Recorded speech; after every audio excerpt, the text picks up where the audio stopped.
जो बात ये रही कि 7-2 बड़ी मुश्किल से बीजेपी जीत रही थी।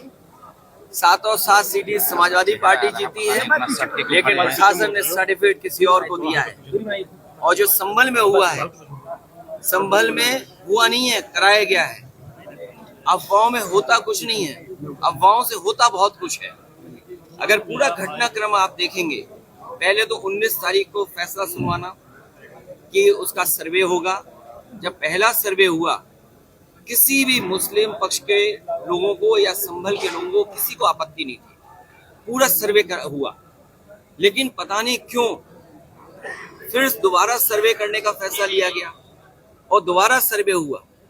अगर दोबारा सर्वे की बात हुई तो कम से कम वहां पे जो जिम्मेदार लोगों थे उनसे बातचीत करनी चाहिए थी प्रशासन को, लेकिन बातचीत नहीं की। और फिर जो सर्वे टीम गई थी, क्या उसमें बीजेपी के कार्यकर्ता नहीं गए थे? सच्चाई तो ये है जो प्रशासन छिपा रहा है कि जितने लोग उसमें गए थे सर्वे में, पीछे से नारे लगाते जा रहे थे। जो नारे लगाने वाले थे उन पे कितनी कार्रवाई की है? क्या नारे लगाने वालों पे मुकदमे दर्ज हुए? क्या नारे लगाने वाले जो सर्वे टीम के साथ गए थे, क्या बीजेपी के कार्यकर्ता नहीं थे?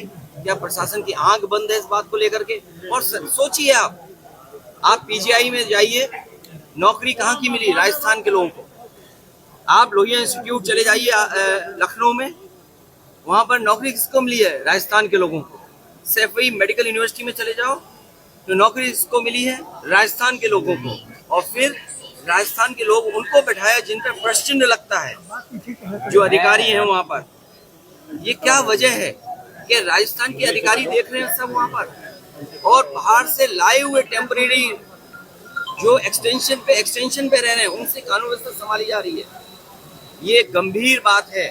मुझे उम्मीद है कि इन सब घटनाओं को सुप्रीम कोर्ट सो मोटो लेकर के देखेगा कि आखिरकार इस तरह की साजिश क्यों रची गई, क्योंकि भारतीय जनता पार्टी को अपनी जो बेईमानी की थी उन्होंने उस बेईमानी को छिपाना था।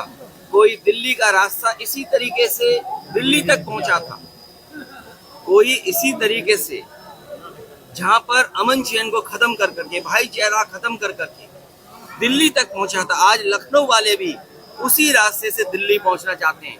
ये दिल्ली और लखनऊ की लड़ाई है जिसमें जनता पिस रही है।